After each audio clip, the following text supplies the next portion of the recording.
Buenas tardes, estimados asistentes. Mi nombre es David Garro, yo soy parte de la Junta Directiva de la Asociación Nacional de Farmacéuticos Hospitalarios.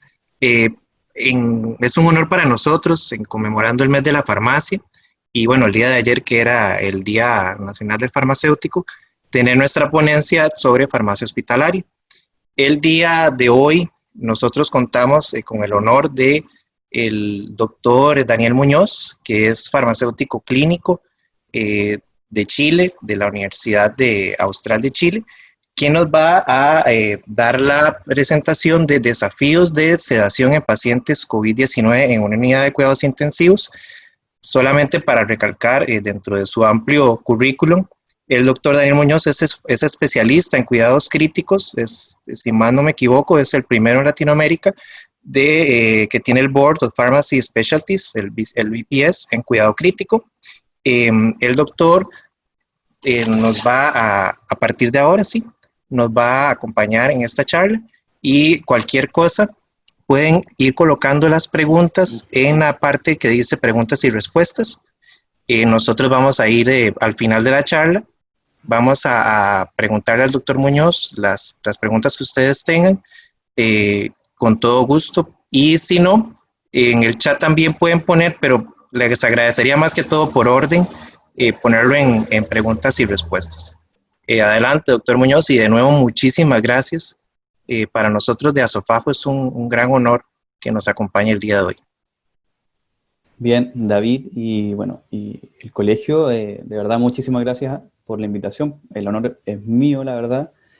Conversábamos fuera de cámara, entre comillas, con David, también de que me hubiese encantado poder disfrutar de las bondades de Costa Rica y aprovechar de compartir con ustedes esta charla, pero la pandemia del COVID ha modificado muchas cosas, entre ellas la accesibilidad a este tipo de presentaciones y compartir en instancias con distintos grupos.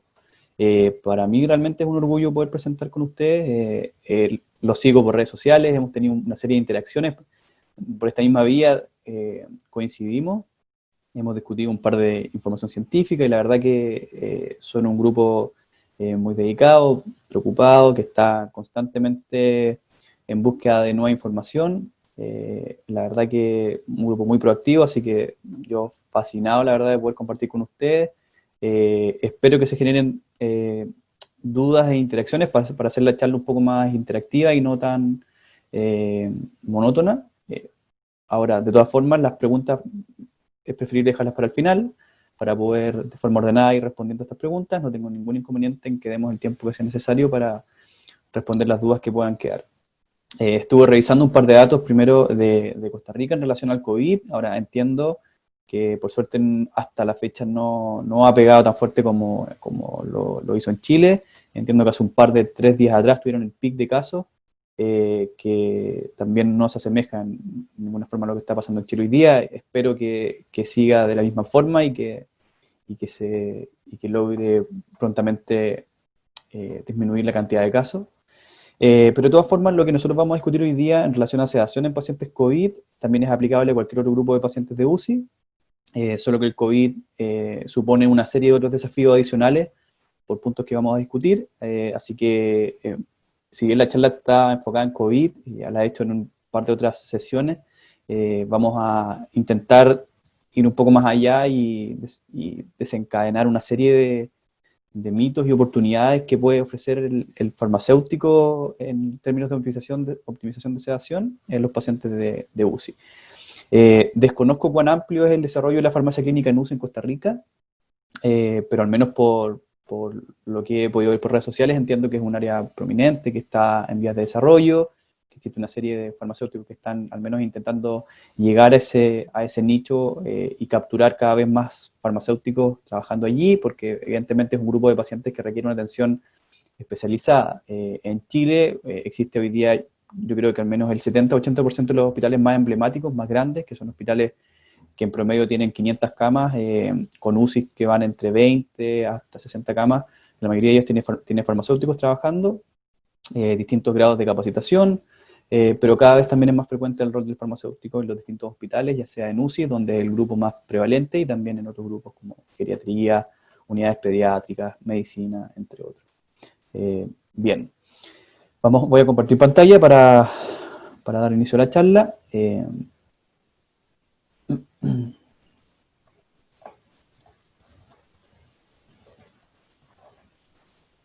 Vamos a maximizar. ¿Sí? ¿Todo bien, David? ¿Se ve bien? Todo bien, doctor, se ve muy bien. Perfecto, perfecto.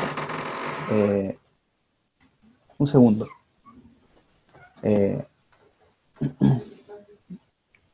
Mire, disculpen, tuve un problema doméstico. Bueno, a todos nos pasa. Bien, miren, bueno, primero que todo, vuelvo a presentarme, mi nombre es Daniel Muñoz, como comentaba David, soy farmacéutico clínico. Voy a primero presentar mi ciudad, Valdivia. Valdivia es una ciudad que está al sur de Chile. Es una ciudad pequeñita que tiene, tiene algo así como 150.000 habitantes. Es conocida como la Perla del Sur, porque es una de las ciudades más hermosas, la verdad, tiene bastante verde, como la mayoría del sur de Chile, y tiene la gran particularidad que es la única ciudad que tiene un río navegable, ¿bien? Y suelen haber habitualmente embarcaciones en el centro de la ciudad, tiene mucho verde, tiene algunos parques nacionales, así que los invito a que si en algún momento se interesan por venir a Chile, sin duda visiten la ciudad de Valdivia. Y en esta ciudad de Valdivia se encuentra emplazado el Hospital Base Valdivia, que es donde yo me desempeño, y este hospital es un hospital de 500 camas que tiene una UCI que inicialmente tenía 10 camas solamente, y más una unidad intermedia con 12 camas, y esta UCI, por efectos del COVID, se amplió hace un par de meses ya a 22 camas, y se creó además otra unidad intermedia médica y quirúrgica, y que ahora tiene también el doble de camas. Así que el trabajo también para nosotros fue duplicado, y el día de hoy seguimos hoy día con las UCI llenas, quizás con menos pacientes COVID, pero se nos ha duplicado el trabajo desde unos meses hasta la fecha. Entonces lo que vamos a revisar hoy día es, les voy a comentar nuestra experiencia local en relación al COVID en UCI, vamos a discutir algunos aspectos de las estrategias ventilatorias y cómo impacta la pseudoanalgesia en ella. Vamos a hablar en relación al delirium en UCI y cómo impacta el COVID en el desarrollo de delirium. Vamos a hablar sobre los paquetes de pseudoanalgesia por objetivos, o estos bundles definidos por la Sociedad Médica de Cuidados Críticos de Estados Unidos, y las propuestas de pseudoanalgesia en COVID en función de distintos objetivos. La charla se llama la pseudoanalgesia guiada por objetivos, porque realmente esta es la forma más precisa de poder optimizar la pseudoanalgesia de los pacientes UCI en términos generales. Ya vamos a ir definiéndolo paso a paso. Lo primero, lo que aparece aquí, es nuestra experiencia que reportamos hace un par de semanas atrás, que está en revisión, y es una experiencia de nuestros primeros 21 pacientes que tuvimos en Valdivia, a la fecha, el día de hoy, con casi 2 meses de diferencia de este primer reporte. Hoy día tenemos creo que 53 pacientes, pero como la mayoría de los pacientes COVID que están reportados en las grandes series clínicas en China y en Estados Unidos, la mayoría de estos pacientes cursa, ¿cierto?, con una condición leve, en un 80%, mientras que el 20% restante van a requerir una hospitalización, y de los que requieren hospitalización, casi un 50% de ellos, al menos lo que ocurrió en nuestra serie, van a requerir una unidad de cuidado intensivo, y de los pacientes que requieren cuidado intensivo, casi el 90% va a requerir una intubación orotraqueal precoz, por tanto, además una ventilación mecánica invasiva, mientras que hay otro porcentaje de pacientes que va a poder ser manejado potencialmente con técnicas de ventilación mecánica no invasiva o con oxigenoterapia de alto flujo, ¿ya? A la fecha, nosotros destaca que la mayoría de los pacientes que requieren intubación orotraqueal y ventilación mecánica lo suele hacer por periodos prolongados, algo así como más de 2 semanas, habitualmente 3 semanas, y tenemos pacientes cronificados que llevan más de un mes en ventilación mecánica, y lamentablemente una porción importante de estos pacientes cursa con un síndrome de distrés respiratorio agudo severo y con hipoxemia refractaria. ¿Bien? Ahora, independiente de la estrategia ventilatoria que requiere el paciente, ya sea carona nasal de alto flujo, ventilación no invasiva o ventilación mecánica invasiva, todos estos pacientes van a requerir una cantidad importante de analgésicos, de sedantes o de bloqueadores neuromusculares, con el objetivo de aliviar el dolor, mejorar la comodidad del paciente con el ventilador y también los procedimientos, disminuir la ansiedad que tenga el paciente estando en la UCI y evitar las asincronías ventilatorias, ¿ya? Ahora, lo que es importante mencionar es que el analgésico suele ser el fármaco o la estrategia transversal a cualquiera de estas alteraciones, ya sea para el manejo del dolor, de la agitación, de la incomodidad y de las asincronías ventilatorias, y que tanto los sedantes como los bloqueantes neuromusculares solamente van a ser utilizados cuando los objetivos del paciente, o sea, cuando el control del dolor, cuando el control de la agitación, cuando el control de la comodidad o confort del paciente en su cama y con el ventilador, así como las sincronías no sean suficientes de controlarse solo con el analgésico, entonces en estos escenarios recién utilizaremos ya sea los sedantes o los bloqueantes neuromusculares y ya veremos por qué. ¿Bien? Por tanto, la primera línea de manejo de los pacientes que requieren ventilación, ya sea invasiva o no invasiva, va a ser el manejo analgésico. Este es nuestro first approach que tenemos con el paciente cuando llega a ventilación mecánica. Ahora, los desafíos que nos ha propuesto el COVID, y lo que tengo aquí es una imagen de nuestra unidad, y aquí tenemos los médicos de la unidad, un kinesiólogo, y esta foto que aparece aquí es la foto del día que recibimos a 4 pacientes trasladados de Santiago que venían en sus cápsulas de traslado, y tuvimos que dividir el trabajo por equipo. Fue un día viernes en la noche, nos quedamos hasta muy muy tarde, y tuvo que ir prácticamente todo el personal de la UCI a trabajar por equipos, cada uno recibiendo distintos pacientes. Entonces es como una foto panorámica de nuestra unidad en nuestro momento probablemente más estrés cuando estábamos recibiendo pacientes de Santiago, porque Santiago, la capital de Chile, estaba completamente llena de pacientes todos a la UCI, así que tuvieron que derivar pacientes a distintas regiones. Bien, ahora, diversos factores, ¿cierto? Tales como, por ejemplo, la excesiva demanda asistencial, el estrés asistencial o estrés emocional, el mismo desgaste de los equipos de salud y el temor al contagio, han generado bruscas variaciones en la calidad de atención de los pacientes y también en su seguimiento. Y esto ha impactado potencialmente en una menor titulación de algunos fármacos que se titulan bedside, como por ejemplo pseudoanalgesia o drogas vasoactivas, evidentemente aumentando el riesgo de que se generen más errores de medicación y también, por lo mismo, como hay menos seguimiento de estas drogas bedside, que son medicamentos de alto riesgo, hay mucha más posibilidad de que se generen problemas relacionados a la terapia, errores de medicación y otros eventos adversos graves que pueden gatillar el uso de estos fármacos por fuera del objetivo terapéutico, ¿ya? ¿Qué quiere decir esto? En el caso de los sedantes, el no titularlo o no manejarlo bedside puede gatillar que un paciente se sobresede o que le dé infrasedación o infraanalgesia, o por ejemplo en el caso de las drogas vasoactivas, que la presión arterial media o la frecuencia cardíaca se encuentre fuera del objetivo porque no tengo la capacidad de poder titularlo tan de forma tan estricta como lo hacía en un paciente que no requería toda esta limitantes de interacción equipo clínico-paciente, ya sea por el uso de PP, porque hay mucho más riesgo de contagio, entre otras variables. ¿Bien? Ahora, en este contexto de disminución de atenciones bedside, por todos los factores que acabamos de mencionar, se hace necesario entonces contar al menos con el mínimo staff que se considere imprescindible en la atención de los pacientes UCI para evitar disminuir la calidad de la atención y, evidentemente, disminuir el riesgo de que se generen eventos adversos. Entonces, de allí que la Sociedad Médica de Cuidados Críticos americana definió un escenario pandémico en donde la presencia de al menos un farmacéutico clínico en una UCI por cada 24 camas considera como el estándar mínimo que debe cumplirse en una unidad de cuidado intensivo para asegurar la calidad de atención de los pacientes, ¿ya? Como les comentaba, en Chile a nivel nacional cada vez son más las unidades de cuidado intensivo que cuentan con la presencia de este profesional ya desde al menos una década, y nosotros recientemente lo que hemos hecho, hemos publicado, ¿cierto?, un estudio que analizó el impacto en términos económicos de las intervenciones farmacéuticas en UCI, y de allí resulta relevante mencionar que de las más de 500 intervenciones realizadas en una UCI durante el periodo de 12 meses, prácticamente hubo un ahorro cercano a los $300.000 por año, con una relación beneficio-costo de 24:1, ¿ya? Y las más frecuentes, estas intervenciones, las más frecuentes de ellas fueron evidentemente las intervenciones conocidas como intervenciones bedside, o al lado de la cama del paciente, donde los sedantes ocupaban prácticamente la primera posición, o sea, era el grupo de fármacos más intervenidos. ¿Bien?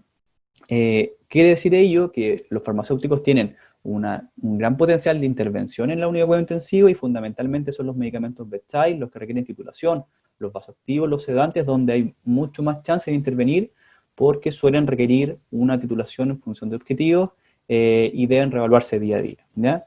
Además, lo que comparto aquí, esta es una imagen de una estrategia que nosotros utilizamos en nuestra UCI, que fue sacar las bombas desde el lado de la cama del paciente hacia afuera de las unidades para evitar, para disminuir la exposición de las enfermeras y del equipo clínico en la atención del paciente, evitar que cada vez que requiriera modificar la dosis de sedante o de vasoactivo, tuviera que ponerse de PP e ingresar al lado del paciente, y con ello también poder titular más fácilmente las bombas de infusión desde fuera del box del paciente, y con ello poder evitar disminuir la calidad de la atención de estos medicamentos que requieren titulación bedside.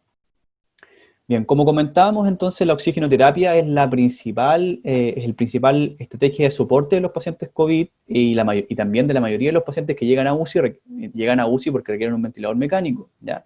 Y a menudo, ¿cierto?, el paciente COVID en particular va a requerir, como comentábamos, una ventilación mecánica prolongada, que en el peor de los escenarios va a ser una ventilación mecánica invasiva, con una sedación profunda y con un requerimiento de bloqueo neuromuscular en infusión continua. Este es el peor escenario que podría darse en un paciente de UPC, mientras que en el mejor de los escenarios, ¿cierto?, el paciente va a estar con una cánula nasal de alto flujo o un ventilador no invasivo, que cualquiera de estas dos se han convertido en una estrategia para evitar la intubación orotraqueal.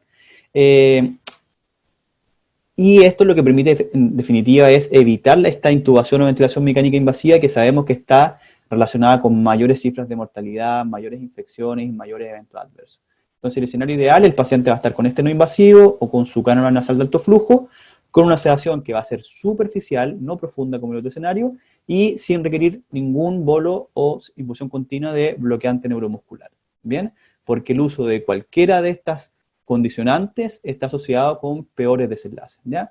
Cualquiera de estas dos estrategias tienen ambas por objetivo entregar el mejor soporte al paciente hasta la resolución o mejoría del cuadro clínico, ¿ya? Entonces, lo que se hace en definitiva es entregar el soporte ventilatorio hasta que la enfermedad resuelva. Lo ideal es que sea de esta forma, porque así evitamos que el paciente, disminuimos en definitiva la chance de que el paciente tenga peores desenlaces a su salida de UPC, ¿bien?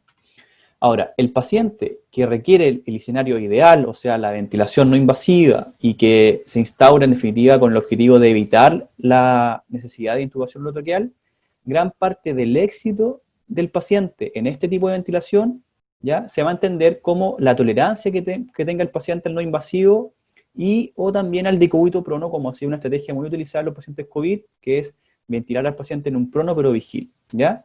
Y el éxito, ¿cierto?, de esta estrategia, entendido como, ¿cierto?, esta tolerancia, va a estar favorecido porque el paciente esté cómodo, ¿ya? Si nosotros favorecemos la comodidad, lo que hacemos es, en definitiva, disminuir la ansiedad del paciente, y si favorecemos también disminuir la ansiedad, evitamos que se genere una activación simpática, y esta activación simpática, en definitiva, puede terminar resultando en mayor taquipnea, mayor disnea, mayor falla respiratoria.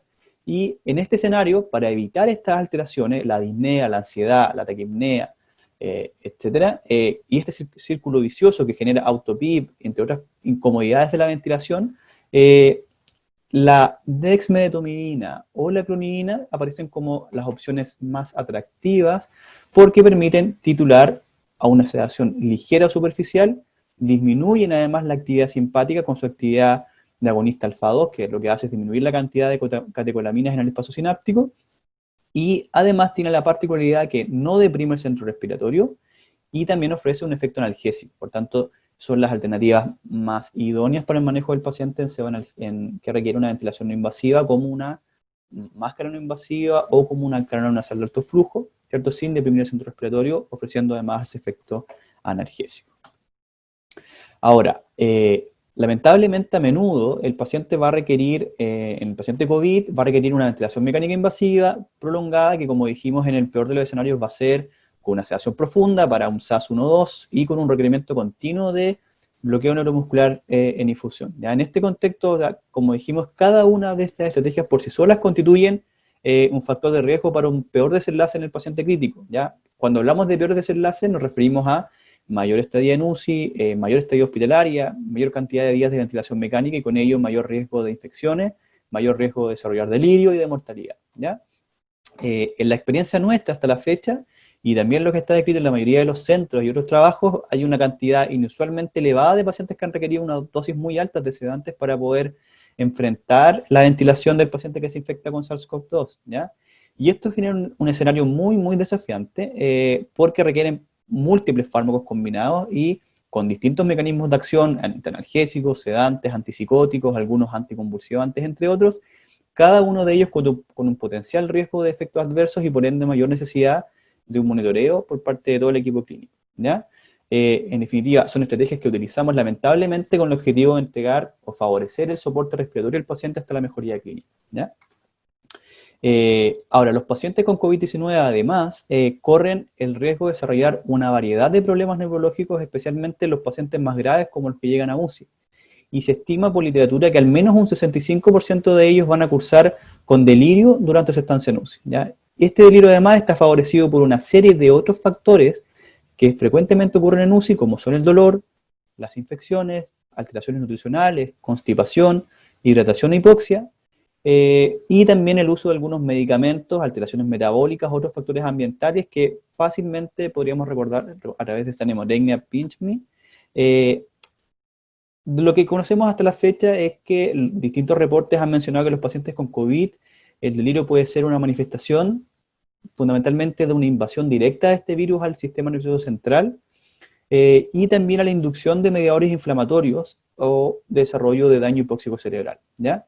Ahora, independiente de cuál sea el mecanismo que genera el delirio, en los pacientes COVID, por sí solo esta condición clínica como el delirio está asociada con un mayor tiempo de ventilación mecánica, con una mayor estadía en UCI, con una mayor estadía hospitalaria, mayor mortalidad y con peores desenlaces cognitivos post-UCI del paciente, ¿ya? Por tanto, el paciente que desarrolla delirio, ¿cierto? Tiene que verse como un paciente que ha adquirido una secuela importante de la infección por coronavirus, ¿ya? Por tanto, el esfuerzo debe ponerse fundamentalmente en el diagnóstico precoz de esta condición clínica y en todas las medidas preventivas para evitar que el paciente desarrolle delirio, ¿ya? De allí que el seguimiento con esta herramienta que probablemente conocen, que es el CAMICU, debe ser utilizada de forma muy frecuente, de forma sistemática, al menos 2 veces por día, para poder desarrollarse, detectarlo precozmente y poder manejarlo de forma idealmente preventiva, ¿ya? Ahora, la Sociedad Médica de Cuidados Críticos, ¿cierto? De Estados Unidos, a través de sus guías para el manejo del dolor, de sedación y agitación, que son las guías PAES, que probablemente ustedes conocen, publicadas desde el 2003 a la fecha, ha definido un bundle de estrategias farmacológicas, un bundle de medidas, como son las medidas A, B, C, D, E y F, definiendo esto como el gold estándar para el manejo de la sedación y analgesia de los pacientes UCI, con una serie de estrategias que van a mejorar los desenlaces asociados a este abordaje farmacológico de nuestros pacientes, ¿ya?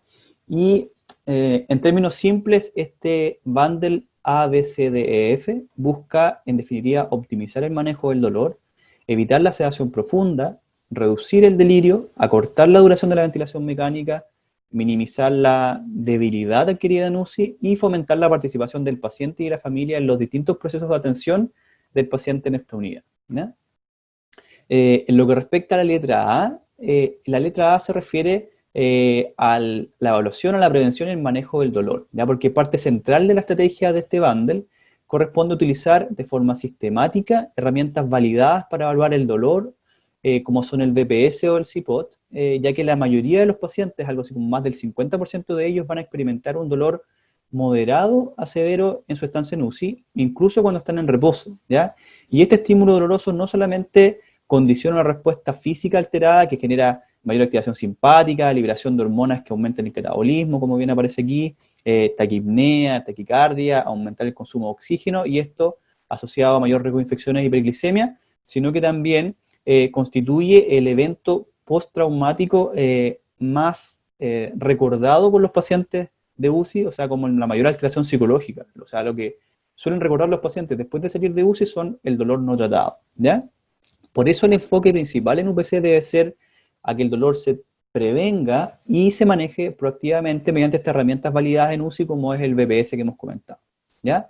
De ahí entonces que en UCI nosotros hablamos de una analgesia o un abordaje de analgesia first, porque lo primero que se debe utilizar en los protocolos de sedación y analgesia es un abordaje del dolor y idealmente de forma preventiva, o sea, evitar que el paciente sufra dolor, ¿ya? Entonces, siempre debemos asumir que el paciente tiene dolor si es que no lo evaluamos sistemáticamente, ¿ya? o idealmente evaluarlo sistemáticamente, a través de estas herramientas validadas como el BPS y el CPOT, ¿ya? Y solamente vamos a utilizar los sedantes si es que el paciente tiene agitación o disconfort o incomodidad a pesar del uso de los analgésicos. Entonces, la mayoría de los protocolos de sedación, como por ejemplo este protocolo tradicional de las UPC, que es fentanilo con midazolam, suelen partir en sus primeros escalones solamente con un opiáceo, con un analgésico potente como fentanilo, y solo vamos agregando el sedante después de que el paciente no consigue un bienestar o una sincronía o una comodidad solo con el analgésico, ¿ya? Entonces, aparecen las escalas más tardías. Entonces, nuestra escala de manejo del dolor en la UCI habitualmente se basa en un opiáceo, que suele ser un opiáceo potente, como el fentanilo, y idealmente vamos a ocupar una infusión continua solamente como último escalón, cuando el paciente no logre adaptarse o tener comodidad o resolver el dolor con el opioide de forma SOS, ¿ya? Cada vez más utilizamos hoy día otras estrategias que nos ayudan a disminuir la cantidad de dosis acumuladas de opiáceos, como el uso de ketamina en la infusión continua o en bolos, el uso de acetaminofeno asociado u otras estrategias para el manejo del dolor neuropático como pregabalina o lidocaína para el manejo del dolor postquirúrgico, entre otros. ¿Bien? Ahora, otro punto importante que está referido a la letra B, que es que en definitiva permite favorecer otro desenlace en UCI, que es la salida del ventilador, que es un desenlace fundamental, es coordinar de forma protocolizada las pruebas de despertar espontáneo con las pruebas de ventilación espontánea, ¿ya? Ya que un paciente que tenga efectos analgésicos y sedantes aún tiene mucho menos chance de poder seguir órdenes, de poder respirar por su cuenta, y por tanto poder salir del ventilador, ¿ya? Entonces, para esto es crítico evitar infusiones continuas o en altas dosis por periodos prolongados de los sedantes y los analgésicos, ya que evidentemente esto condiciona una mayor acumulación y mayores tiempos de despertar después de que suspendemos los sedantes o analgésicos, ¿ya? Eso es lo que se conoce como la semivida contextual y no es más que el tiempo que demora el paciente en despertar después de suspender la infusión continua de un fármaco, ¿ya?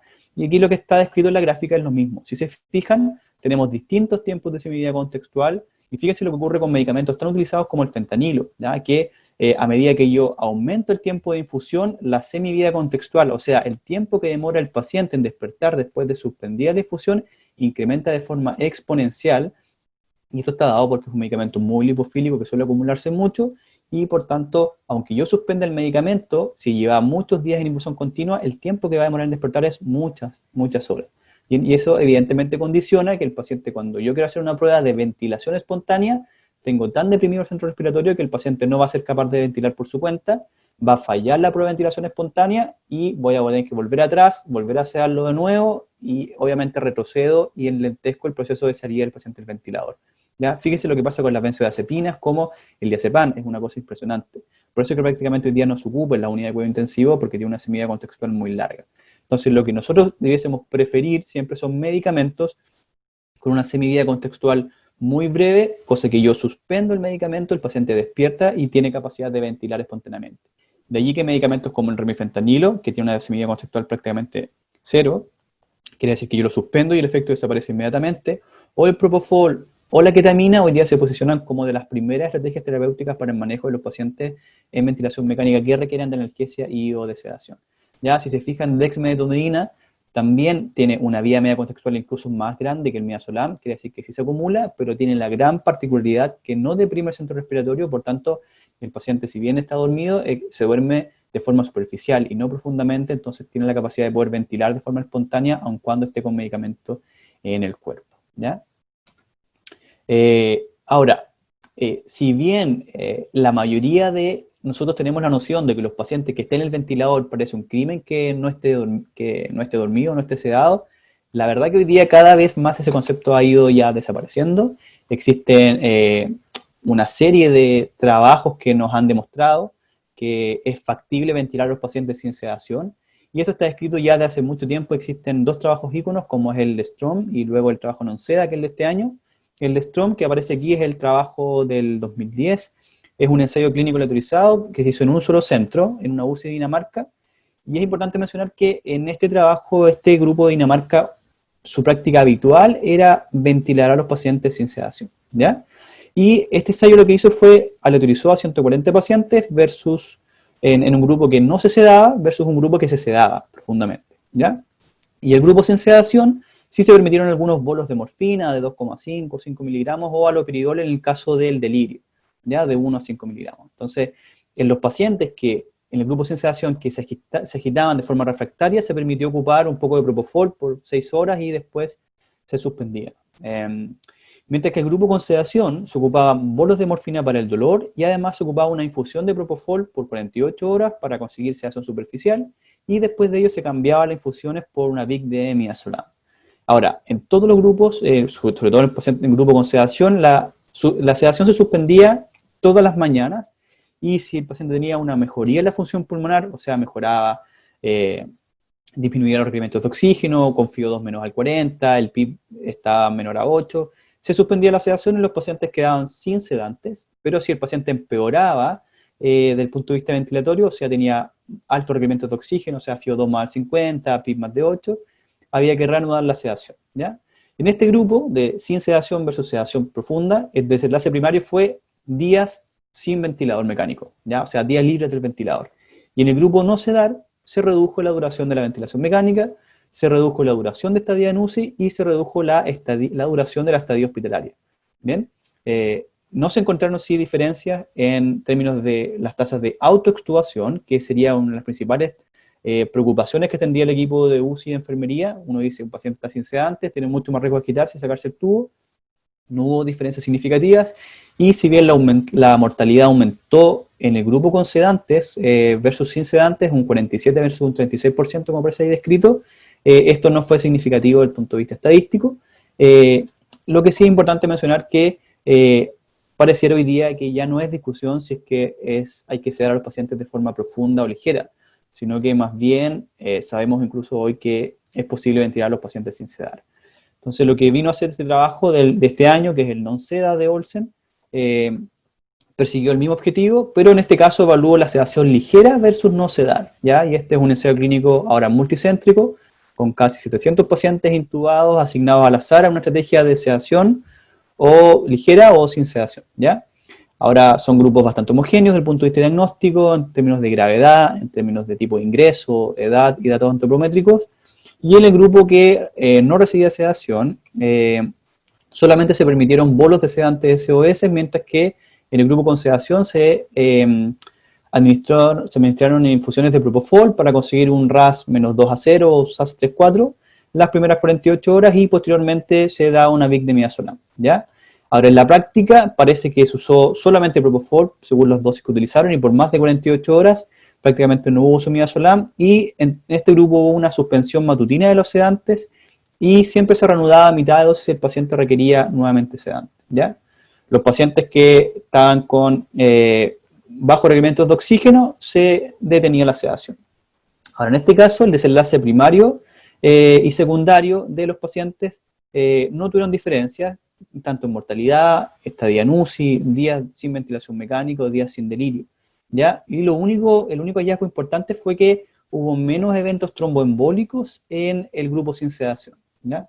De una forma significativamente estadística. Ahora, lo que llama la atención de este estudio, si se fijan en la gráfica de la derecha, es que la mayoría de los pacientes estuvo sedado con una sedación ligera, tanto el grupo sin sedación como el grupo con sedación, ¿ya? Por lo tanto, en definitiva, es posible que este grupo de alguna forma fue víctima de su propio éxito, ya que el uso de estos sedantes fue tan preciso para conseguir una sedación ligera que ahora ya no es posible demostrar un beneficio adicional entre sedar ligero o no sedar, ¿ya? Ahora, gran parte de la literatura sobre sedación en UCI sugiere hoy día un beneficio de sedar a los pacientes superficialmente, ¿ya? Sobre todo pensando en el contexto histórico de que antiguamente los pacientes eran sedados de forma profundamente y evidentemente algo que era totalmente innecesario, ¿ya? Entonces lo que hoy día sugiere este trabajo, el non-SEDA, que si bien fue negativo para los desenlaces buscados, es que en definitiva la sedación ligera es segura en comparación con la estrategia de no sedar y no aumenta la estadía en UCI ni ventilación mecánica, y por tanto es posible que hayamos llegado a un punto tal en que reducir adicionalmente la sedación versus la sedación ligera ya no ofrece ningún beneficio adicional. Lo importante es entender que la sedación ligera debe ser el objetivo que hay que perseguir en los pacientes que están en ventilación mecánica, ¿ya? Ahora, ¿por qué es importante la sedación ligera? Ahora que sabemos que es importante sedar ligeramente, importa definir que siempre hay que buscar la mínima dosis necesaria para conseguir el objetivo de sedación, ¿ya? Y ese objetivo de sedación se mide habitualmente en estas escalas de SAS o de RAS, ¿ya? Que idealmente siempre debiesen ser, en el caso del SAS, un SAS 3 a 4, a menos que haya una contraindicación clara para que el paciente esté sedado profundamente. ¿Qué quiere decir esto? Que solo en el caso que un paciente requiera bloqueo neuromuscular, que tenga un distrés o esté en prono, que tenga un paciente neurocrítico con pique elevada, van a ser de los pocos escenarios donde nosotros vamos a requerir una sedación profunda. Todo el resto de los pacientes probablemente va a requerir una sedación ligera, ¿ya? Lo que vemos acá en definitiva entonces es el objetivo de sedación que nosotros debemos buscar, ¿cierto? Un paciente que no esté sedado, evidentemente puede ser un paciente que puede tener más riesgo de autodañarse y de autoextubarse. Lo que debemos buscar entonces es una sedación light o superficial, donde hay algunas estrategias como Propofol o Dex que ya vamos a ver son ideales para poder facilitar este objetivo, y evidentemente tenemos que evitar una sedación excesiva porque va a incrementar desenlaces negativos como delirio y días a la actuación, o sea, retrasa la actuación. Pero lo principal que tiene que quedar grabado es que siempre debemos buscar la mínima dosis necesaria para conseguir confort en el paciente, para tener un BPS negativo y para conseguir el SAS objetivo. ¿Qué es lo que pasa si no hacemos esto? Ya, lo que tenemos aquí es una gráfica con distintos colores, ¿ya? Y lo que vemos es una curva donde tenemos la mínima concentración de opiáceo necesario que requiere el paciente para tratar el dolor, ¿ya? Y distintas estrategias de manejo del dolor. Si se fijan en la gráfica de línea verde, lo que estamos haciendo es entregarle un opiáceo de vida media corta, porque entrego la dosis, rápidamente cae el efecto, ¿ya? En un paciente, y esto lo que genera es una leve acumulación, o sea, suele estar un poquito por sobre el umbral de que requiere el paciente para manejar el dolor, pero debe administrar dosis bastante frecuentes, ¿ya? La línea roja es un paciente donde yo estoy manejando sus requerimientos de dolor, ¿cierto? Con un opiáceo en infusión continua, como por ejemplo fentanilo, y hago una suspensión matutina de los sedantes todos los días. Si se fijan, ¿qué es lo que genera la infusión continua? Rápidamente genera una acumulación, ¿ya? Y si bien hay una caída en la suspensión matutina, después que lo reintroduzco, siempre estoy acumulando una cantidad de dosis que va a estar muy por sobre el umbral que el paciente requiere, ¿ya? Y si nos fijamos en la flecha azul, que suele ser la estrategia más habitual de sedación en las distintas UCI, yo le doy una dosis de fentanilo en infusión continua, que no titulo y dejo la misma dosis hasta el otro día, y lo que va a generar es una acumulación importante y que está muy por sobre los requerimientos reales del paciente, ¿ya? La gráfica de abajo refleja lo mismo, ¿ya? Porque esto aplica no solamente para los analgésicos, sino que también para los sedantes y los bloqueantes neuromusculares. Lo que tenemos en las líneas punteadas es el umbral basal del paciente de dolor, de agitación o de asincronía. Esto quiere decir que la historia natural de un paciente en UCI es tener un dolor basal o asincronía basal o agitación basal, y suelen tener episodios de quiebres de agitación o de dolor de asincronía, ¿ya? Entonces hay periodos donde el paciente, por un procedimiento, por instalar una línea arterial, por la movilización, por el aseo, va a tener una disincronía, va a tener mucho más dolor o va a estar mucho más agitado, y lo que se suele hacer es manejar ese episodio de quiebre, pero después a la dosis en que yo le di para controlar ese episodio, por ejemplo, de dolor, suele quedar pegada la misma dosis durante todo el tiempo sin volver a titularla. ¿Qué quiere decir? Por ejemplo, yo le doy una dosis de 30 con un bolo y le mantengo la infusión continua a 30 por hora, controlé el primer episodio, pero todos los otros episodios del paciente yo no los voy a ver, no se van a reflejar. Entonces yo, lamentablemente, el equipo clínico suele quedarse tranquilo cuando el paciente no hace episodios de agitación, ni de dolor, ni asincronía durante todo el día. Entonces eso se asume como que es lo natural del paciente, pero en definitiva lo normal, la historia natural, es que si yo movilizo al paciente tenga dolor, que si yo instalo una vía arterial tenga dolor, que si yo instalo un catéter tenga dolor o agitación o asincronía. Si yo no veo ninguno de estos episodios de quiebre, quiere decir que estoy sobresedando al paciente, que es lo que se refleja acá. Si se fijan, estoy entregando una dosis muy por sobre el umbral que realmente necesita el paciente. Si yo soy capaz de ver estos quiebres, o si el paciente requiere bolos durante el día, quiere decir que estoy haciendo lo correcto, porque estoy entregando solamente el umbral basal y manejo cada evento agudo con un bolo, ¿ya? Esto es lo ideal en un paciente, ¿ya? Evidentemente, Esto sí requiere una estrategia de cantidad de enfermeras por paciente, idealmente 1 a 1, para controlar cada uno de estos episodios de agitación y evitar dar una dosis acumulada muy grande.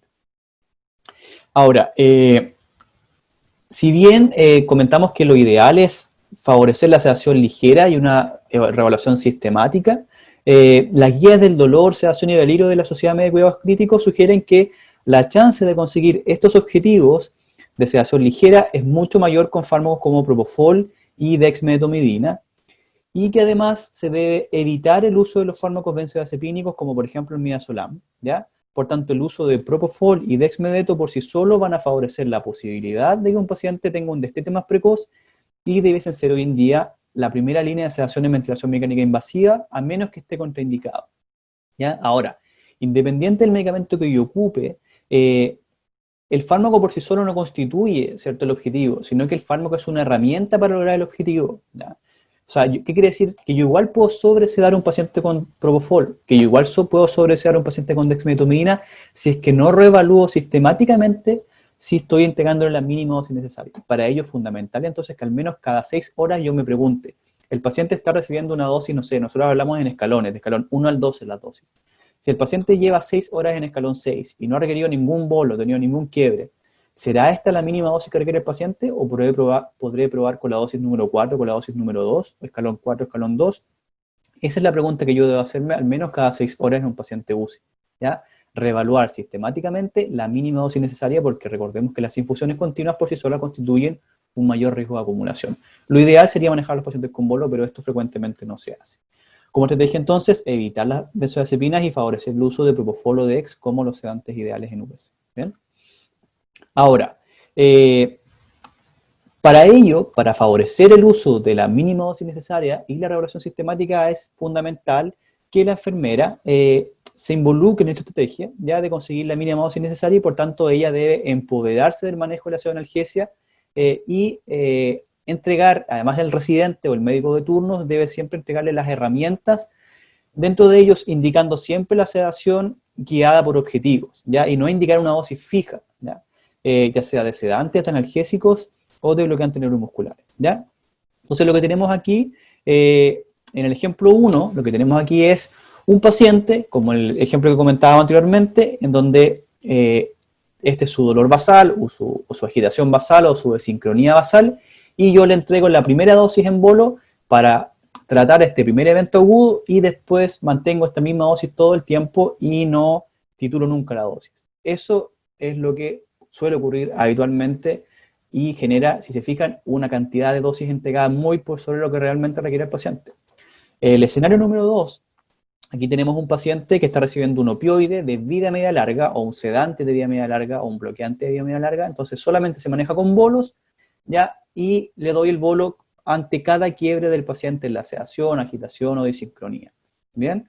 Entonces, de todas formas, a pesar de esta estrategia, ocupar un sedante, analgésico, bloqueante con vida media larga, de todas formas estoy entregando más cantidad de dosis de lo que requiere el paciente, entonces igual acumulo, ¿ya? El tercer escenario es el escenario ideal, donde yo manejo un paciente con una infusión continua de opiáceos, de un medicamento con semilla contextual baja, una dosis muy, muy baja, o sea, solo para tratar el dolor basal, y evidencio todos los quiebres de agitación, dolor o desincronía del paciente y entrego un bolo para el requerimiento, y lo que genero aquí entonces es una acumulación muy, muy mínima del medicamento del paciente. Ahora, la situación más habitual o más realística es esto. Yo tengo un paciente con un dolor basal o con agitación basal, y cada vez que hay un quiebre, que se agita el paciente, tiene mucho dolor, le doy un bolo y además incremento la infusión. Después, tiene otro episodio de agitación, le doy un bolo e incremento más la infusión, y así sucesivamente, y eso va generando una acumulación importante del paciente, sobre todo si es que no reevalúo. Entonces, lo más relevante es una reevaluación sistemática, ¿ya? Y favorecer siempre el uso del bolo, y sin necesariamente incrementar la dosis de infusión, sino eso condiciona mucho más a acumulación, ¿ya? Entonces, ¿qué cosa es importante? Que el médico frecuentemente indique la pseudoanalgesia guiada por objetivo, o sea, sedar, por ejemplo, con fentanilo y dexmedetomidina para conseguir un SAS34, para conseguir un BPS negativo y un CAMICU negativo. Entonces, la dosis la define el paciente y conjunto con la enfermera y en apoyo del farmacéutico, ¿ya? Si yo indico acá sedar con fentanilo dexmedetomidina para entregar una dosis en escalón 10, va a estar todo el día en el escalón 10, y el paciente si no hace nada, ¿ya? Yo no sé si realmente quizás con dosis 4, 3 o 2 estaría igual el paciente, sin desincronía, ¿ya? Entonces siempre debo sistemáticamente reevaluar la mínima dosis necesaria, ¿ya? Nuevamente aquí tenemos la reevaluación sistemática, que ocurre tanto con los sedantes o con el bloqueante neuromuscular, y esto es necesario no solamente para el paciente que se seda superficialmente, como va a ocurrir la mayoría de las veces, sino que cuando un paciente requiere una sedación profunda, o sea, para un SAS 1 o 2, también debo reevaluar la mínima dosis necesaria. Por ejemplo, esto es un paciente que típicamente se está entregando turno y se comenta, ayer a las 21 horas el paciente disminuyó la FIO2 de 50 al 40%, el PIB bajó de 8 a 6, y hoy día a las 8 de la mañana el paciente tiene la misma dosis de sedación que hace 12 horas. O sea, ayer en la noche a las 9 estaba en escalón 8 y hoy día a las 9 cuando se entregó el paciente seguía en escalón 8. Entonces, si el paciente cuando empeoró respiratoriamente, la práctica habitual es que se sube la sedación. ¿Ya? Se aumentó la sedación, se aumentó la FIO2, se aumentó el PIB. Pero ¿por qué cuando el paciente disminuye sus requerimientos de oxígeno no somos igual de proactivos? ¿Ya? Entonces, el mensaje a transmitir es el mismo, que cuando el paciente vaya mejorando ventilatoriamente y yo disminuir los requerimientos de oxígeno, el PIB, debo proactivamente reevaluar si el paciente requiere menos sedación para tener ausencia de agitación, de dolor y o de desacople con la ventilación mecánica, ¿ya? Con el bloqueo neuromuscular, lo mismo. O sea, si el paciente estuvo con bloqueo neuromuscular y yo puedo titular la mínima dosis necesaria, debo hacer la misma estrategia. Ahora, lo mismo debe ocurrir, el mismo criterio debe primar con los medicamentos que se administran por vía oral, ¿ya? Ya sea si el sedante está indicado por vía endovenosa o por vía oral, el norte debe ser el mismo. El objetivo de SAS, el objetivo de BPS y el objetivo de sincronía. Por tanto, un paciente que esté muy dormido o muy somnoliento o muy soporoso y le toca por horario su dosis, por ejemplo, de quetiapina o de clonazepam o de clonidina, no tengo por qué darle esa dosis en la mañana por más que esté indicada por horario, porque el objetivo que tiene esa dosis oral es mantener al paciente en un SAS determinado, que sea 3-4 habitualmente. Entonces, si ya está en SAS 3-4 o está muy dormido y está en SAS 1-2 y no en 3-4 y le corresponde una dosis de sedante oral, no se la voy a dar, ¿ya? Entonces, lo importante es transmitir que se debe trabajar en función de los objetivos que se buscan con el paciente y no ocupar una receta de cocina rígida que no requiera cambios en función del objetivo del paciente, ¿ya? Entonces, si un paciente está recibiendo quetiapina, clonidina y clonazepam, como aparece aquí, y a la evaluación del paciente en la mañana está somnoliento con un SAS-2 y su objetivo es 3-4, no tengo por qué pasarle la dosis de la mañana porque mi objetivo es distinto y no se condice con la dosis que requiere el paciente, ¿ya? Y eso es lo que hay que reforzarlo frecuentemente con las enfermeras, con los clínicos, y obviamente el farmacéutico tiene que estar allí para poder favorecer, ¿cierto?, que se cumpla el objetivo de sedación y no entregar una pauta posológica, porque sí. Como comentábamos, en el caso del bloqueo neuromuscular, lo mismo, ¿ya? El objetivo que debe primar en el bloqueo es que el paciente no tenga asincronías ventilatorias. Entonces un paciente puede requerir una VIC de tracurio o rocuronio con el objetivo de evitar asincronías ventilatorias y así debe estar indicado por el médico, ¿ya? VIC de tracurio para evitar asincronías ventilatorias. Por ejemplo, puede ser, partamos con 2, 4 o 6 gamas kilómetros, pero siempre voy titulándose la baja, o sea, buscando la mínima dosis necesaria para que el paciente no haga asincronías. Si entregan a un paciente que a las 8 de la mañana está con una VIC de tracurio de 6 microgramos por kilo minuto desde las 23 horas de ayer y durante todo ese tiempo no requirió ningún bolo, las últimas 6 horas, y tampoco tuvo sincronías, este tiene que ser la primera señal de alerta de que un paciente está sobrebloqueado, ¿ya? Porque si no requiere un bolo, si no hace sincronía, eso no es lo normal. La historia natural de un paciente es que haga sincronías a la movilización, al aseo o cualquier cosa. Si no requirió nada es porque está recibiendo una dosis excesiva. Entonces, ¿será 6 microgramos por kilo minuto la mínima dosis necesaria? ¿Tendrá sincronías el paciente quizás a 2 gamas kilo minutos? ¿Evalué eso? ¿No lo he evaluado? ¿O se evaluó antes de partir la VIC si quizás solo con un bolo intermitente el paciente lograba sincronía ventilatoria? Eso es lo importante, ¿ya? Ahora, sobre todo con el bloqueo, porque el bloqueo no debe protocolizarse en función de un tren de 4 o un TOF, ¿ya? Que es esta maquinita que permite evaluar la cantidad de respuesta de un paciente a un estímulo nervioso, de un estímulo oloroso, ¿ya? El bloqueo solo debe indicarse una dosis que permita sincronías del paciente con el ventilador, ¿ya? Porque lo que busca es disminuir la presión transpulmonar. Entonces, muchas veces un paciente puede estar moviéndose en la cama ¿ya? Acomodándose y con bloqueo neuromuscular, porque la dosis de bloqueo neuromuscular que uno entrega para favorecer la sincronía ventilatoria no es la misma dosis de bloqueo neuromuscular que se entrega en un paciente que se somete a cirugía y quiero evitar todo tipo de estímulo de músculo esquelético, ¿ya? Aquí es distinto, el objetivo que se persigue es muy distinto al paciente que entra a pabellón y va a una cirugía. El bloqueo es solo para favorecer la sincronía ventilatoria entre el paciente y el pulmón, ¿ya? Y muchas veces en dosis mínimas, ¿ya? Distintas a las de pabellón, el paciente consigue esa sincronía. Entonces debo siempre buscar la mínima dosis necesaria o incluso buscar suspender la infusión continua y ver si quizás solamente con los bolos el paciente consigue el objetivo de sincronía ventilatoria, ¿ya?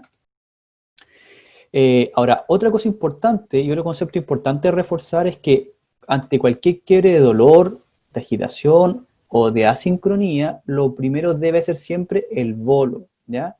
Porque si yo aumento la dosis en VIC, ¿ya? En lugar de dar una dosis en bolo, lo más probable es que no consiga el objetivo precozmente que estoy buscando, ¿ya? Y solamente voy a incrementar la dosis de infusión cuando tras repetidos bolos el paciente no consiga su objetivo. ¿Por qué? Veamos el ejemplo, ¿ya? Este es un paciente que está con fentanilo a una dosis de 100 microgramos por hora, que suele corresponder a algo así a 1,8 microgramos kilo hora o un escalón 4 de una sedación habitual de nuestra UCI.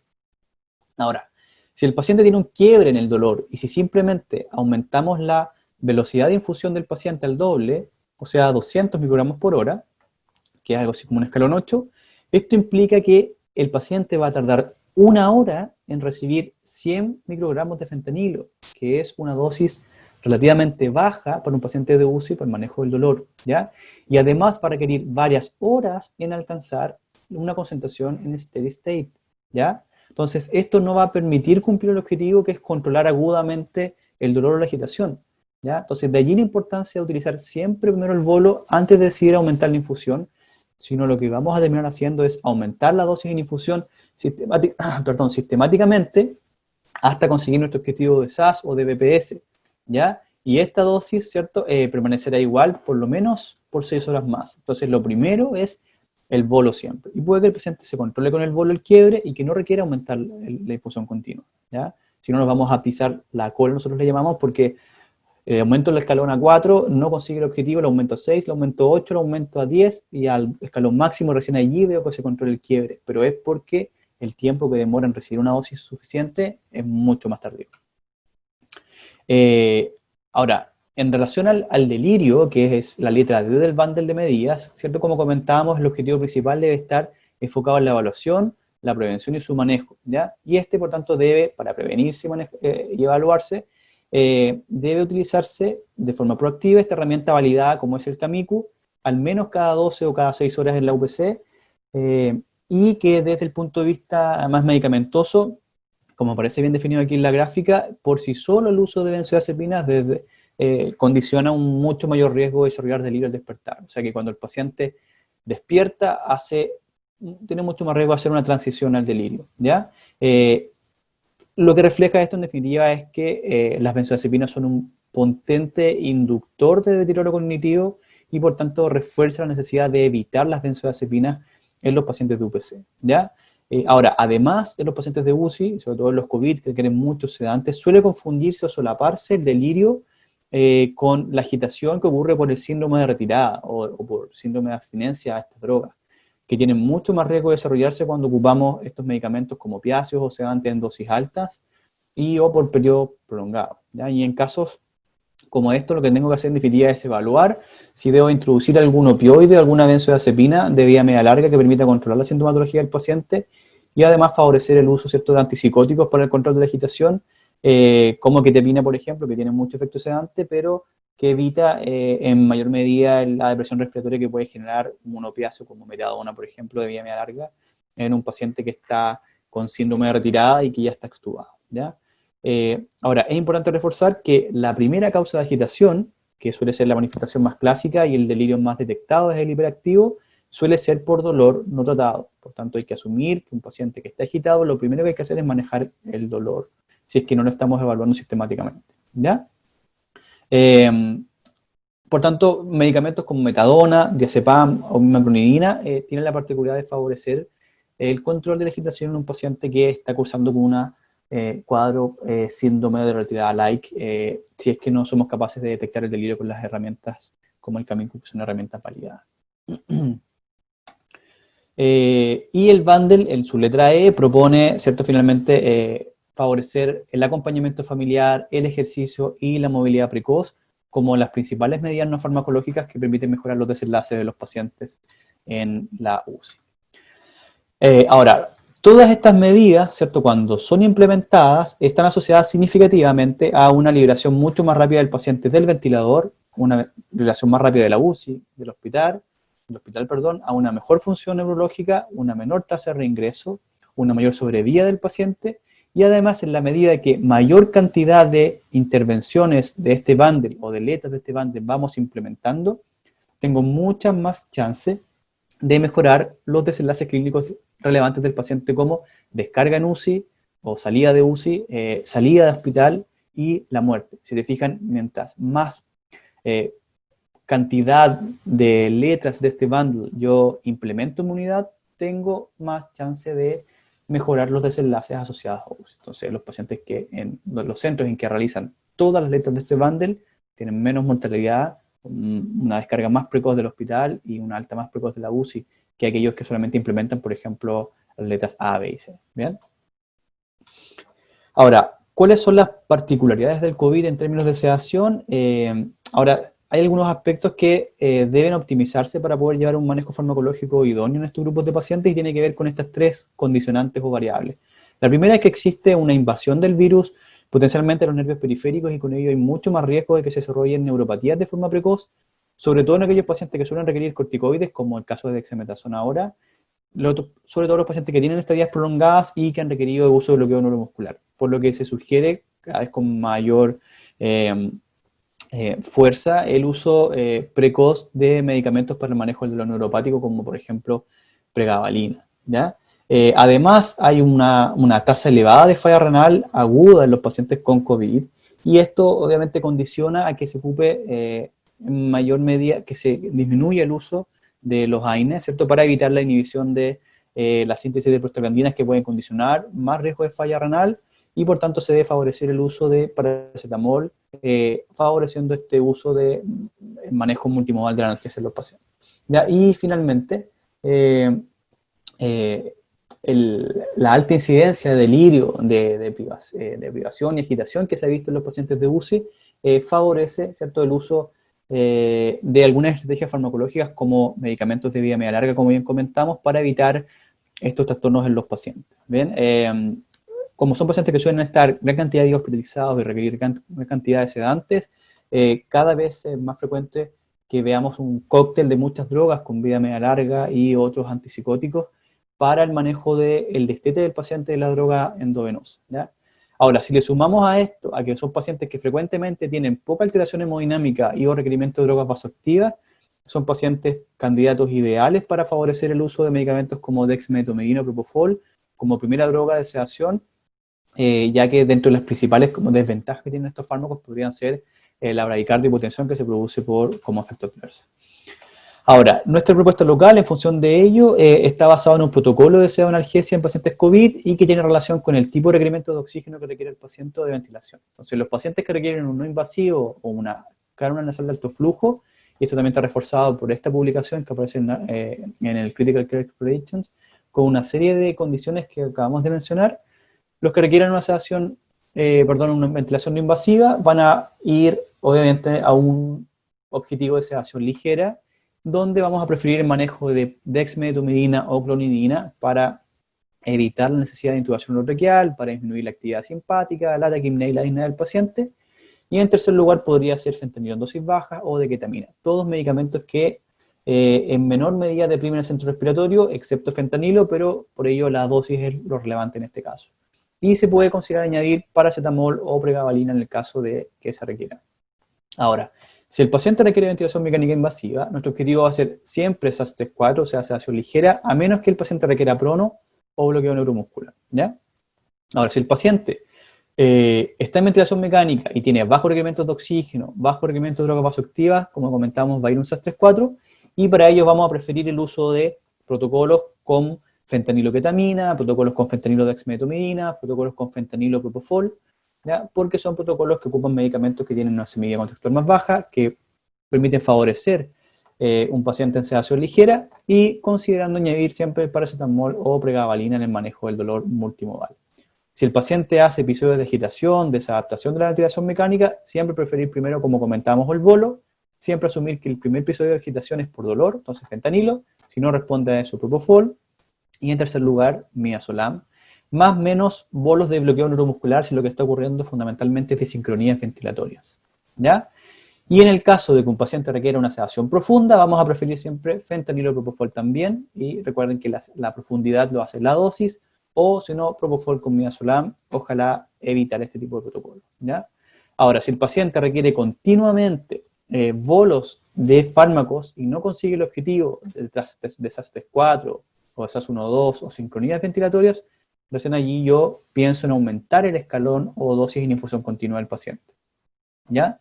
Ahora, si el paciente disminuye los requerimientos de oxígeno, no requiere bolos de analgesia, disminuye el requerimiento vasoactivo, ¿ya? O se suspende el bloqueo neuromuscular o hay ausencia de sincronías ventilatorias, tengo que rápidamente reevaluar la mínima dosis necesaria de analgesia, reevaluar el objetivo de SAS y favorecer los protocolos que consiguen sedación superficial, ¿ya?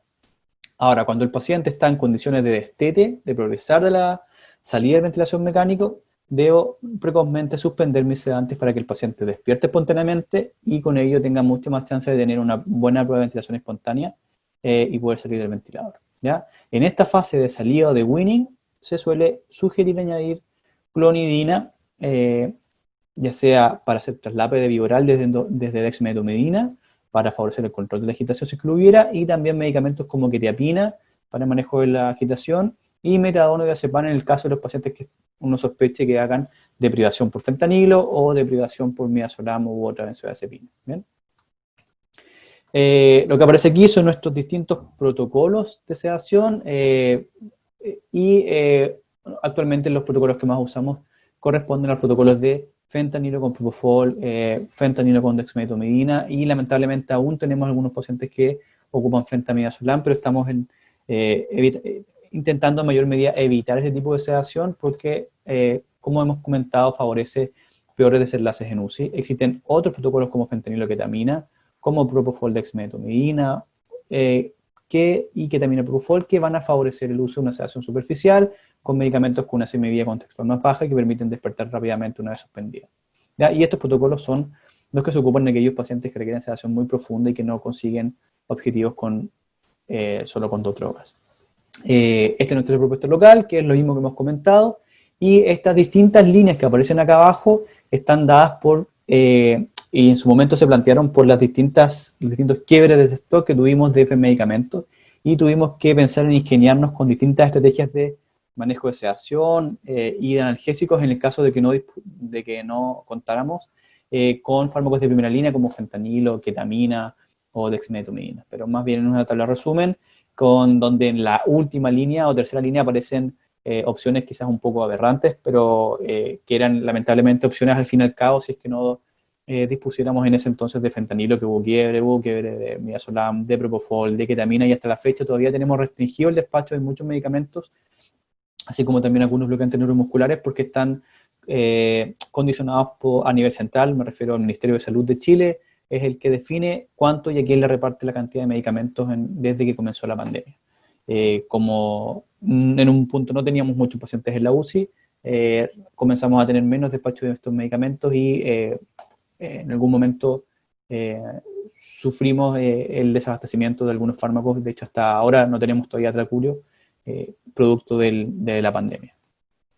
Como perla clínica, comentar que ketamina es una alternativa cada vez más utilizada en la UCI, tiene distintos nichos terapéuticos. Esta es una infografía que aparece en el Critical Care con los distintos manejos que puede ofrecer ketamina en sus distintos estados, en bolo o en infusión. Es un fármaco barato, disponible, que no deprime el centro respiratorio, excepto en los bolos. Cuando yo administro un bolo rápido, sea menos de un minuto, tiene efecto analgésico y sedante, que es dosis dependiente. Tiene además actividad anti-NMDA, lo que favorece la modulación de la abstinencia del paciente. Es útil en el paciente con alteración hemodinámica porque no produce hipotensión ni bradicardia y tiene efectos adversos que son manejables. Esta tabla resumen lo mismo con características farmacológicas de los medicamentos. Eso, muchísimas gracias. Muchísimas gracias, doctor Muñoz, por esta excelente presentación. Vamos a pasar a unas preguntas que nos han hecho bastante los asistentes. Antes de realizarlas, invitarlos a que nos sigan en redes sociales, en ASOFAO, Asociación de Farmacéuticos Hospitalarios de Costa Rica, donde compartiremos posteriormente el link para lo que es el enlace, para el canal oficial de YouTube del Colegio Farmacéutico, donde estará esta charla, por si desean consultar posteriormente toda la información que el doctor nos ha compartido en el día de hoy. Doctor, Rocío Campos nos pregunta, ¿qué porcentaje, de pronto me imagino que es en su hospital, de pacientes muere en el peor escenario? En el caso de COVID, ¿verdad? Quizás un poco de su experiencia. Sí, nosotros en nuestra primera serie que reportamos a la Revista Médica de Chile, tuvimos una mortalidad cercana al 50%. O sea, de los pacientes que ingresaron a UCI, que fueron 10 de los 21, de ellos 5 pacientes, la mitad, fallecieron. O sea, realmente es una enfermedad muy compleja, catastrófica. Ahora, si consideramos las variables sociodemográficas y clínicas de los pacientes, eran todos pacientes añosos con múltiples patologías, con varias comorbilidades, que en definitiva son los factores de riesgo que están descritos como condicionantes para peores desenlaces, pero son pacientes que tienen mortalidad bastante alta. Ahora, disculpen, lo que sí ahora con los 52 pacientes que llevamos, yo creo que probablemente la mortalidad anda entre el 20 y el 30%, no creo que sea menos que eso. Y a nivel nacional, de los pacientes que llegan a UCI también creo que es similar.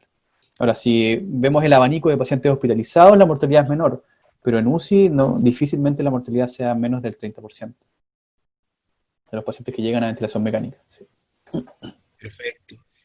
Doctora, antes de pasar a la siguiente pregunta, si pudiese ahora darnos la dirección de Twitter, porque usted postea cosas muy interesantes en Twitter sobre estudios de cuidado crítico, de antibioticoterapia, por si los que somos tuiteros, ¿verdad? Y si tienen intención de seguir todas las actualizaciones del doctor Muñoz, también es muy interesante todo lo que pone. Entonces ahora, si gusta, me la dice ahorita y pasamos a la siguiente pregunta. Sí, es @dfmunosp. Bueno, si quieres la escribes en el chat, ¿te parece? Y para que esté disponible. Sí, escríbela en el chat sí. Doctor, la siguiente pregunta es de la doctora Ifilia Calderón, a quien le mando un saludo también. Ella pregunta que le gustaría más saber la información del bundle de esta herramienta de ABCD que utilizan ustedes rutinariamente en UCI. De pronto, si pudiera como recordar, ¿verdad?, el nombre del indicador del bundle. Y también yo me sumo a la pregunta de que en el momento que usted o ustedes como farmacéuticos empiezan a trabajar en una unidad de cuidados intensivos, la meta, ¿verdad?, de intervenir, ¿verdad?, en un paciente en bedside, iba por letras, ¿verdad? O de una vez a tratar de intervenir en todo el proceso, ¿verdad? En todas las letras, por decirlo así. Claro, la primera pregunta, disculpa, no tengo tan claro. ¿Se refiere a qué indicadores usamos nosotros para medir las...?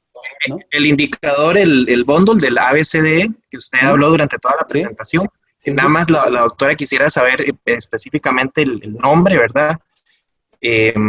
Y si se puede encontrar, por ejemplo, en una página de internet claro. Una guía. Sí, las guías son las guías PADIS, se llaman PADIS Guidelines, que son publicados por la Society of Critical Care Medicine. Se publica, la primera versión creo que es del 2008, hay una del 2013 y hay una actualización del 2018. De hecho, si usted se mete a la página del Critical Care of Medicine, la sccm.com, y busca PADIS Guideline o ABCDF Bundle, va a aparecer una serie de presentaciones. De hecho, hay mucho material didáctico. Hay presentaciones por cada letra, hay presentaciones de analgésicos, de sedantes, del manejo del delirio. pero son guías que se actualizan constantemente y se publican en la guía Critical Care of Medicine. Y es muy fácil de encontrar, yo creo que si la googlea, de hecho, PADIS Guidelines o ABCDF Bundle y SSCM, va a encontrar muchísimo material interesantísimo. De hecho, están todos los estudios descritos con la información muy extensa, hechos por la misma gente del Critical Care, ¿sí? Y en relación a la segunda pregunta, de las intervenciones, claro, uno sistemáticamente no anda trabajando pensando en qué letra estoy aplicando hoy día en mi paciente, pero sí que lo que yo hago al menos, o sea, la primera tarea que uno hace por la mañana es ir al lado de la cama del paciente y revisar las bombas de infusión, revisar con qué dosis está el paciente en este momento. Nosotros trabajamos, como vieron, por escalones de sedación, y revisar la tabla de enfermería y revisar, digamos, cuántas horas lleva el paciente en esta dosis. Ver si el paciente está dormido o si el paciente está despierta precozmente. O sea, un paciente que está en CES 3-4, que es un paciente con sedación ligera, es un paciente que yo le digo, hola don Juan, y él abre los ojos y es capaz de entender que estoy hablando. Si yo le digo, don Juan, apriéteme la mano, él me aprieta la mano, o sea, entiende una orden fácilmente. Y si yo le digo, don Juan, mira a la izquierda o a la derecha, él puede hacerlo. Ese es un paciente que está en un SAS 3 o 4, que es capaz de seguir órdenes, que tiene apertura ocular espontánea, que entiende lo que yo hablo y que no tengo que hacer ningún estímulo físico para despertarlo, no tengo que moverlo, ni piñiscarlo o nada. Es un paciente que despierta rápidamente. Ese es el objetivo de sedación. Entonces, si yo tengo un paciente que está muy dormido y el objetivo indicado es un SAS 3-4, reviso para atrás con qué dosis estaba el paciente y si toda la noche ha estado con escalón 8, lo primero que hacemos es bajar la sedación, sugerir bajar la sedación proactivamente a la mitad.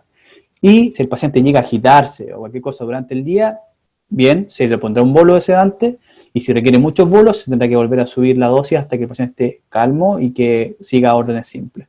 Entonces, lo primero que uno hace por la mañana, lo más importante, es revisar todas las sedaciones de todos los pacientes, todas las bombas de infusión, y en conjunto con la enfermera siempre informarle, comentarle, siempre entregar todos los antecedentes. Mira, sabes que este paciente de la cama 5 lleva 12 horas con la misma dosis de sedación, el objetivo es 3-4, no ha requerido ningún bolo durante la noche, no ha tenido ningún quiebre de agitación, no ha tenido sincronías ventilatorias, se bajaron los requerimientos de oxígeno y sigue con la misma dosis. O sea, yo creo que lo lógico sería disminuir la dosis a la mitad y ver cómo anda el paciente. O sea, entonces, lo más importante es trabajar en conjunto con la enfermera y el médico para que, en definitiva, no haya dudas de que lo que necesita el paciente es bajar la sedación.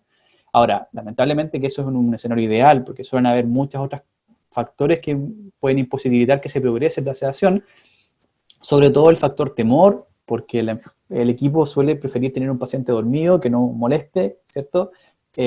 Tranquilo, que un paciente que esté agitado, que se pueda sacar la línea, que se pueda mover. Pero yo creo que es cosa de integrar y de entender la relevancia que tiene para un paciente los desenlaces que esté superficialmente sedado. Un paciente que esté muy dormido es un paciente que va a tardar mucho más tiempo en sacarlo del ventilador, que tiene más riesgos de infecciones, que tiene más riesgo de estar mucho tiempo en UCI. Entonces, si todos entendemos el beneficio de sedarlo superficialmente, todos vamos a trabajar en base al mismo objetivo. Perfecto. Doctor Bruno Serrano nos hace dos preguntas. ¿Cómo se manejan los pacientes con delirio? ¿Se utilizan antipsicóticos? Y si en el caso, ¿cuáles fueron los efectos secundarios que se han detectado en esta población con dicha terapia? Sí, en UCI, los pacientes COVID, nosotros son pacientes que suelen estar muchos días en ventilación mecánica, los que desarrollan delirio, que además, como vimos en la slide, hay una condición propia de la patogenicidad que favorece el riesgo de delirio, y de hecho es muy prevalente. Uno lo que suele hacer es ocupar, después de suspender los fármacos intravenosos, ocupar medicamentos por vía oral que favorezcan, en definitiva, eviten el síndrome de privación o retirada, y allí hemos ocupado con bastante éxito estrategias como metadona para reemplazar el opiáceo que tenía el paciente por vía intravenosa. Si requirió benzodiazepinas, ocuparemos endovenosas, ocuparemos benzodiazepinas orales, pero si no lo requirió, habitualmente ocupamos dexmedetomidina o clonidina bioral. Ocupamos mucha clonidina nosotros, en dosis de 0,1, 0,2 o 0,3 miligramos cada 6, y además quetiapina, que permite tener al paciente, por su efecto adverso sedante, tener al paciente más dormido, más calmo, y sin deprimir tanto el centro respiratorio, lo mismo que ofrece la clonidina. Ahora, de los efectos adversos es cuando ocupamos dos medicamentos que prolongan el QT, como quetiapina y metadona, que metadona de hecho es el medicamento que tiene más riesgo probablemente de todos en prolongar el QT. De hecho es el segundo fármaco, después de dofetilide, es el medicamento que existe en el mundo que tiene más riesgo de prolongar el QT. Entonces es necesario hacer una medición del QT de los pacientes que estén con metadona y que además estén con quetiapina, quizás no todos los días, pero al menos cada 48 horas, sobre todo en los pacientes que tengan factores para hacer torsión de punta, ¿ya? Porque el QT por sí solo es solo un número, nosotros no tratamos números, sino que hay que estar pendiente de qué paciente sí tiene riesgo de torsión de punta. Entonces son los pacientes que tengan cardiopatía de base, añosos, que tengan otros medicamentos previos, que tengan enfermedad coronaria, que tengan alteraciones del ritmo de base. Esos pacientes sí probablemente van a hacer torsión de punta, porque el QT por sí solo puede estar elevado en muchos pacientes, pero la chance de que haga torsión de punta es bajísima, menos del 5%. ¿Ya? Entonces, tampoco tiene sentido andar pidiendo electros todos los días y midiendo QT, valores, o suspendiendo terapias que pueden ser realmente necesarias para el paciente solo por modificar un número, sino que lo importante es tener claro, y hay score, hay calculadoras que uno puede buscar, el riesgo que tenga el paciente de torcer las puntas cuando tenga un QT elevado, ¿ya? Entonces, en ellos uno hace una monitorización un poco más estricta que lo habitual. Pero esos son los efectos adversos que uno podría ver. Sí. Doctor, la doctora María Laura Bonilla nos pregunta ¿qué recomendaciones darías a los farmacéuticos hospitalarios costarricenses para ganar más espacio en el cuidado bedside? Bueno, primero que todo, motivación. Nosotros en Chile tampoco no somos, no sé tampoco creo que somos ejemplo de nada. O sea, nosotros nos comparamos con Estados Unidos, también estamos algo súper incipiente, estamos recién comenzando, pero siempre hemos tenido muchas ganas de poder participar. Yo creo que a nosotros nos ha favorecido mucho en que como capítulo de farmacéuticos clínicos trabajamos en conjunto con la Sociedad Chilena de Medicina Intensiva. Entonces hemos formado un equipo, hay una directiva donde los farmacéuticos clínicos forman parte de la Sociedad Chilena de Medicina Intensiva. Con esto nos hemos dado a conocer ante ellos, participamos en todos los congresos de la Sociedad Chilena de Medicina Intensiva con nuestro propio como congreso en paralelo, participamos en las charlas de ellos y en sus módulos, y de esta forma también hemos podido visibilizar nuestra labor. Se han generado así también más cargos, mucho también tiene que ver con la visibilización, con publicar estrategias que se ponen en revistas internacionales, con participar en conferencias, el poder que pueda tener el Colegio Nacional en relación al trabajo directo con el Ministerio. Nosotros hace un par de años, en diciembre del 2017, se modificó la ley chilena que creó la especialidad de farmacia clínica. ¿Ya? Es un decreto que era de muchos años atrás, que aparecían un par de especialidades farmacéuticas donde está la farmacia clínica. Y gracias a esta visibilidad y de poder trabajar al amparo de la Sociedad Chilena de Medicina Intensiva, permitió que se modificara la ley. Hoy día la profesión farmacéutica y la farmacia clínica es una especialidad reconocida por el Ministerio de Salud, y eso ha permitido generar más cargos, que se genere la especialidad en las distintas universidades. Hoy día se imparte como un programa de especialidad, y eso en definitiva más la motivación, el estudio, mucha gente motivada, gente también que ha salido fuera del país a formarse y que luego ha vuelto a entrenar al resto de los colegas. Esto generó ¿cierto? Una mayor presión asistencial y ha sido a punta de esfuerzo y de motivación sobre todo. Pero no sé si hay una receta única para poder llevarlo a cabo. Sí. Ahora, solo brevemente sí, o sea, yo también tengo un core muy asistencial. Yo trabajo en un hospital, prácticamente, no sé, el 70% de mi jornada es en la UCI, pero también tengo tareas asistenciales. O sea, la mayoría de los colegas que trabajan en farmacia clínica, nadie ha perdido el core asistencial. O sea, seguimos teniendo labores asistenciales porque creemos que es importantísimo tener una formación en farmacia asistencial antes de pasar a la clínica. O sea, cuando uno llega a la farmacia, cuando uno llega al piso, a la UCI, a medicina, donde sea, igual llega con el cartel de farmacia en la frente y todos te preguntan lo primero que te preguntan es ¿queda stock de tal cosa? Va a ser la primera pregunta probablemente que te van a hacer y no cómo se ajusta tal dosis. Entonces es necesario tener ese vínculo con la farmacia porque quizás va a ser las primeras interacciones que uno va a tener, va a poder solucionar problemas quizás más bien administrativos, pero de a poco uno va a poder interactuar y darse a conocer y reflejar que tiene conocimientos que van mucho más allá de la gestión y de los stocks. ¿Bien? Entonces, un poco depende también mucho de las habilidades blandas que uno puede tener y poder congeniar sobre todo con con las generaciones más jóvenes de médicos, que ya desde la academia ellos han participado con los farmacéuticos en las rondas, en los hospitales, que los estudiantes de farmacia participan con los estudiantes de medicina viendo pacientes en el hospital. Eso ya cambia el switch. Entonces, cuando llegan al hospital saben que el farmacéutico es un apoyo para tal o cual función. Entonces, tiene que partir de la academia, evidentemente, como partió también en Estados Unidos. Doctor, el doctor Leonardo Soto, quien también pronto tendremos en un webinar, pregunta que a los cuántos días se desarrolla el síndrome de abstinencia, especialmente al usar Fenta y Mida, y si ha visto algún paciente que haga efecto paradójico al usar alguna benzodiazepina, en su experiencia. Sí, la verdad que uno habitualmente tiene el concepto de que la síndrome de abstinencia se produce en los pacientes que tienen exposiciones prolongadas, y uno asume como exposición prolongada más de 2 semanas.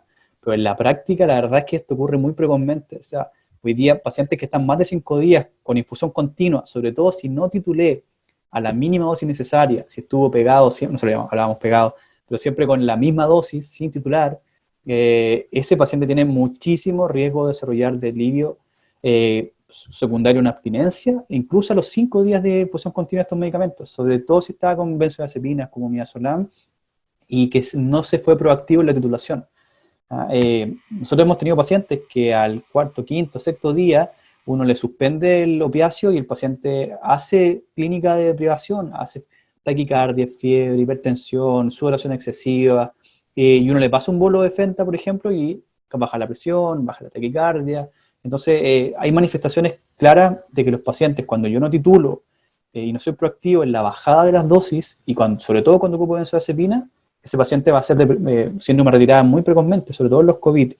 Y en relación a las dosis paradojales, la verdad que, bueno, sí, se ve, no sé cuánto frecuente es, pero como son pacientes que suelen estar agitados, uno también cuesta diferenciar si la agitación es producto después de pasar el bolo de una benzodiazepina o es por una serie de otros elementos que están favoreciendo y configurando este escenario de un paciente muy agitado.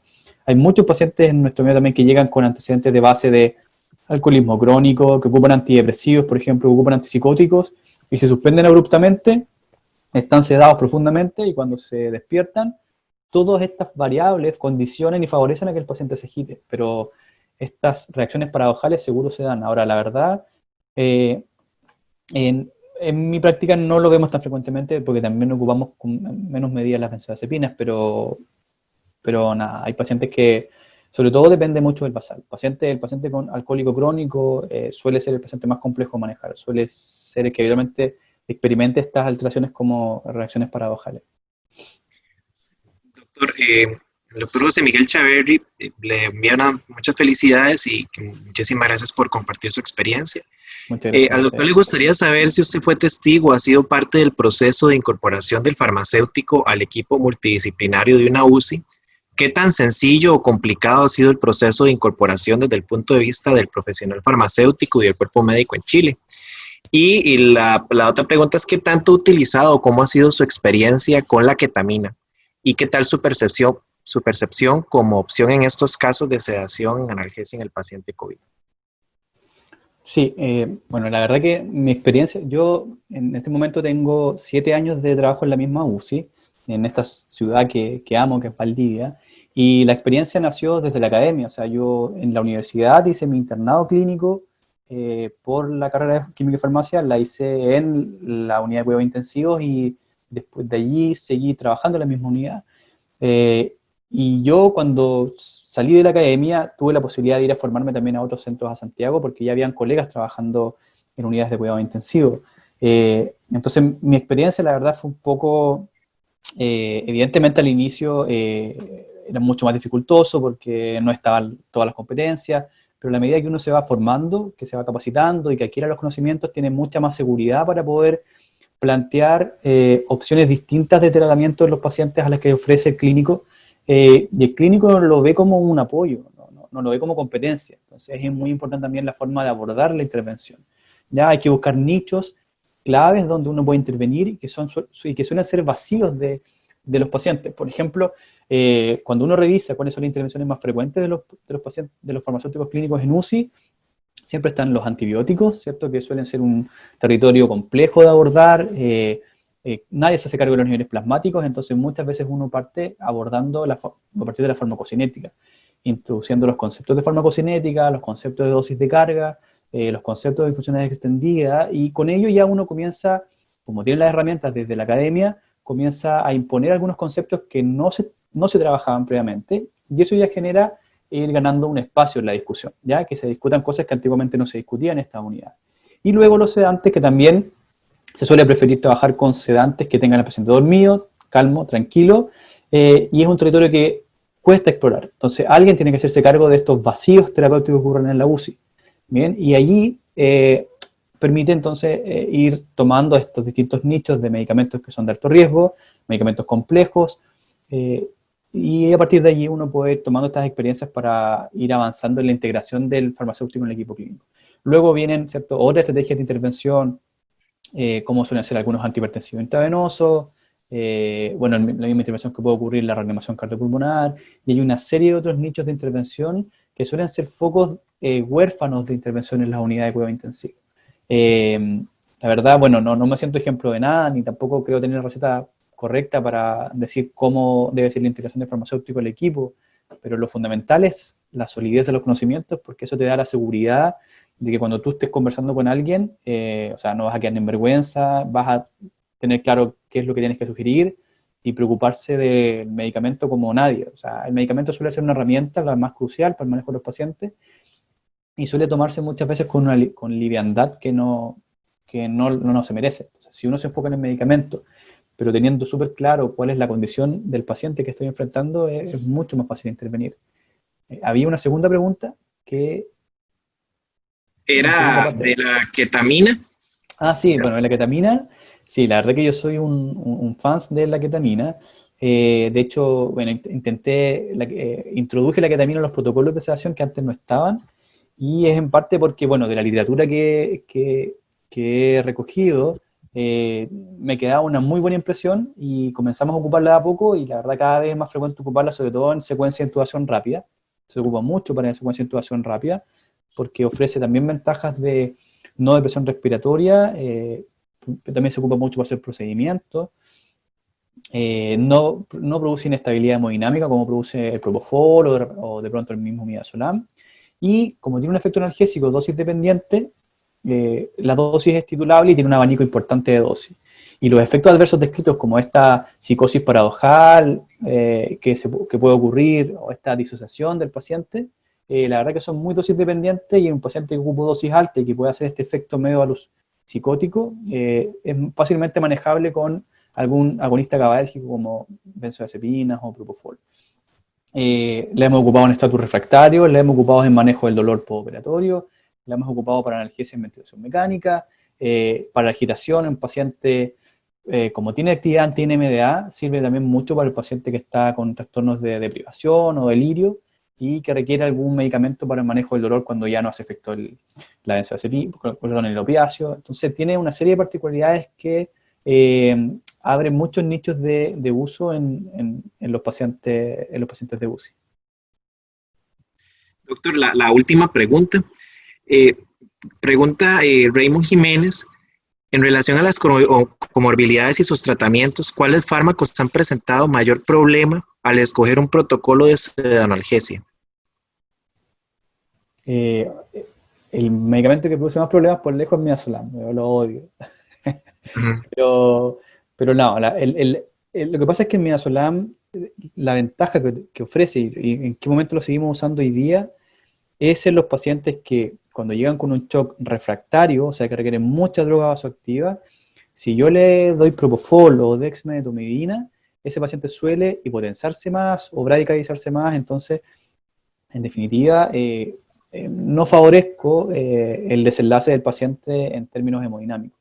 Entonces, lamentablemente, ese grupo de pacientes que tienen mucha inestabilidad hemodinámica, no es la mejor alternativa el propofol o la dexmedetomidina. Entonces, ese es el principal efecto adverso de Propodex, que van a generar hipotensión o bradicardia, sobre todo en los pacientes que requieren mucha droga vasoactiva. Entonces no son los candidatos ideales. Sobre todo en pacientes que tengan cardiopatía de base, insuficiencia cardíaca, con un débito bajo, o sea, un bajo gasto cardíaco, ¿ya? Con una contractilidad del ventrículo izquierdo muy mala. Cuando le pongo propofol o dexmedetomidina, lo que terminó haciendo es empeorando la capacidad del paciente de poder contrarrestar este descalabro hemodinámico, y entonces ahí lamentablemente tenemos que seguir utilizando el midazolam.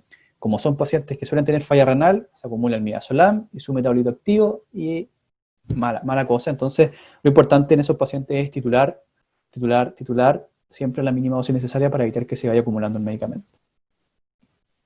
Doctor, tenemos preguntas que se han generado, pero bueno, ya son las 9:30 de la noche en Chile. De verdad es un placer haber contado con usted el día de hoy. Tengo un montón de mensajes que nos están felicitando, ¿verdad? Y agradeciendo la charla. Y bueno, de parte de nosotros, agradecerle nuevamente, y a ustedes, los participantes que estuvieron a lo largo de la sesión, muy, muy concurrida. Y bueno, recordarles que va a estar posteriormente disponible en la página de YouTube, que nos sigan en redes sociales. Ahí en el chat pusimos el link, ¿verdad? Y el usuario del doctor Daniel Muñoz. Y finalmente, felicitar nuevamente a todos los colegas farmacéuticos costarricenses en este mes de la farmacia, atrasado, ¿verdad? Ayer miércoles fue el Día Nacional del Farmacéutico, pero a seguirlos invitando a que participen en nuestros webinars y en todas las actividades que organizamos en Asofajo. Tenemos podcast, próximamente vamos a sacar videocast, información en el boletín de Perlas Clínicas de Asofajo.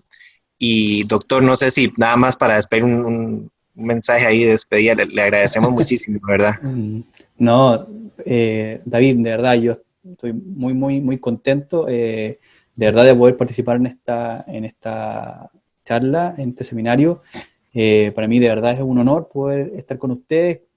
Como comentaba, quedo llano a cualquier invitación que pueda ocurrir en el futuro para poder conocer las bondades de Costa Rica, compartir con ustedes, poder discutir, ¿cierto?, las preguntas que puedan darse más adelante. Yo de verdad agradezco muchísimo. De hecho, si tienen de aquí en adelante alguna otra actividad tipo webinar, ya tenemos una lista de...